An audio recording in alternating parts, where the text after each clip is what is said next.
السلام علیکم ورحمۃ اللہ وبرکاتہ۔ بسم اللہ الرحمن الرحیم۔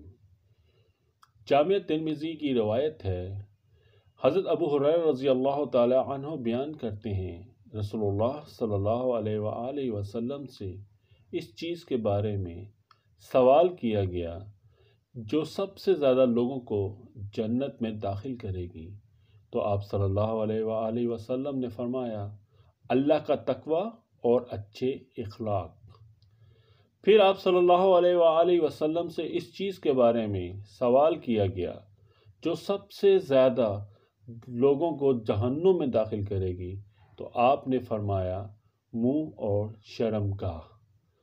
اللہ کا تقوی ہر قسم کی حرام اشیاء سے اجتناب کر کے ظہور میں آتا ہے، اور حسن خلق مخلوق کے ساتھ اچھا برتاؤ کر کے عمل میں آتا ہے۔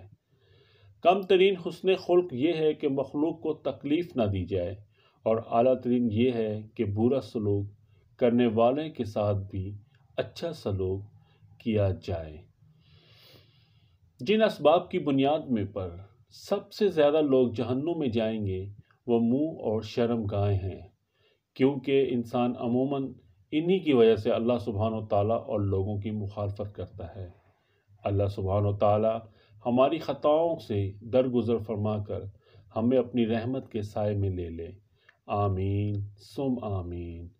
اگر ہماری ویڈیوز آپ کو پسند آئیں تو ویڈیو کو لائک کرنا اور اپنی قیمتی رائے سے ہمیں آگاہ کریں، شیئر کریں اور چینل کو سبسکرائب کرنا مت بھولیں۔ جزاکم اللہ خیرہ۔